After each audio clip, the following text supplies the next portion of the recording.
Kaj ste mogoče skupaj še ušpičili, se bomo pozanimali pri današnjem domačinu in tvojemu sošolcu Davidu Čadežu. Vid voditelj na Radiu Robin. Masko sem si dal, ne? Kot v korona časih.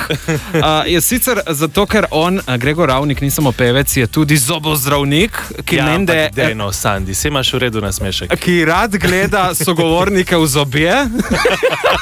Zato sem jaz malo skril. Sicer je pa to tudi tvoj pripomoček, ne?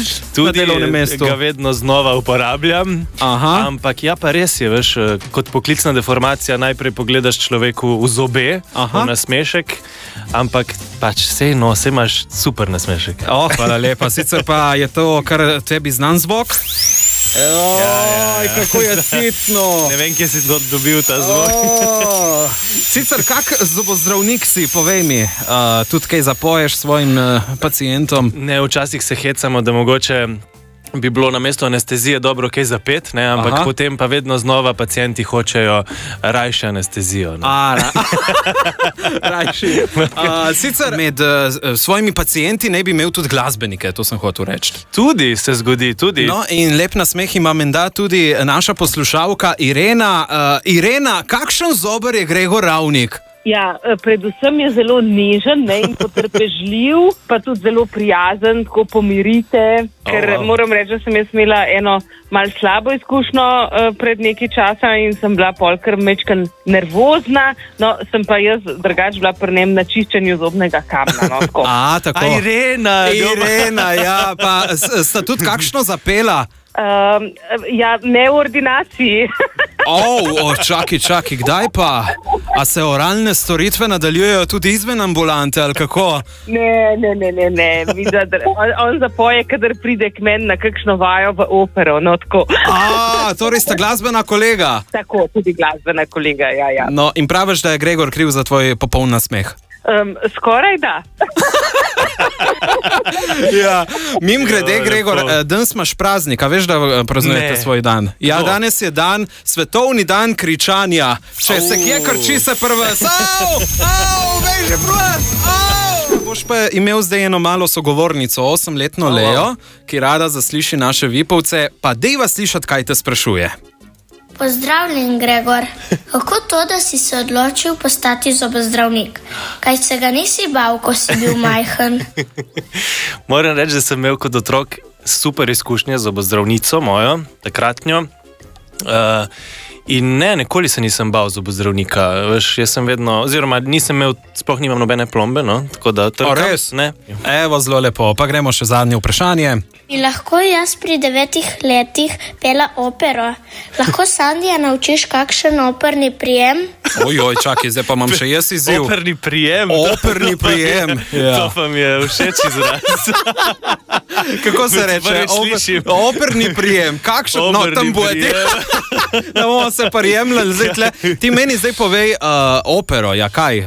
Za začetek, kaj? Za začetek, ja, otroci niso ne morejo začeti z opero, ne. Vedno, mi kot otroci smo začeli v zborih, potem da dobiš to ljubezen do glasbe, potem pa postopoma se lahko solo učiš in ja, potem, ko si že malo starejši, se lahko tudi operno izobražuješ. Ampak da je tisto zdravo petje od začetka, ne, tudi ko si mlajši.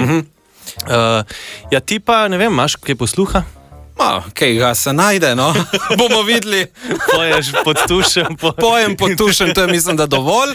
Tako da ja, neki vibe bi mogli narediti. Recimo en prijem. Ne vem, kaj to pomeni. En ton mi spusti. Bi bilo, a? Ja, veš, moraš bolj tako... Ja, recimo. Od kje? Iz predpone, ne? Ne predpone, ampak prepone. Brez daja, dobro. Prepone, tako da vdihneš, da pljuča se razširijo. Ne, vedno mi naš prsni koš držimo odprt. Neče ven pri meni. Ja, veš, to je... Gregor Ravnik, ki ni samo pevec in zobozdravnik, ampak tudi oboževalec Anike Horvat, v katero je bil menda zaljubljen kot mali dečko, je tako? bil sem zaljubljen. Ja, pa veš, ne vem, če lih v njo, sigurno pa v njeno glasbo. V njeno glasbo. Bo več povedala kar Anika. Wow. Anika, si bila tudi ti zagledana v Gregorja? Sandi moj, jaz mislim, da to je bila ena drugačna vrsta zagledanosti vame. Jaz sem bila takrat zelo, zelo mlada punca, komaj polnoletna in sem hodila na inštrukcije fizike k njegovemu očetu v Ankaran, ker njegov oče je strašno dober profesor.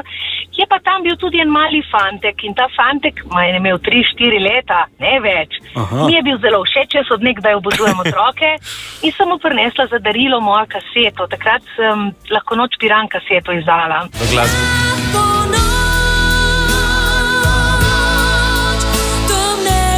Bi nam zapel in košček tega komada. Lahko noč, temne ulice in vam lahko noč, trudni koraki. Gregor, menda imaš vse CD plošče Kristine Aguilere. Ja, jaz sem tudi, poleg Anike. Ja, pa res, te frčafele nekaj. Same dobre zbiraš. Takrat kot najstnik še v osnovni šoli vem, da je bila Kristina ena izmed teh prvih, ki sem jih poslušal, pevk. Poslušal tudi v času študija v Ljubljani mogoče? Tisto pa ne več. Ne vem, če.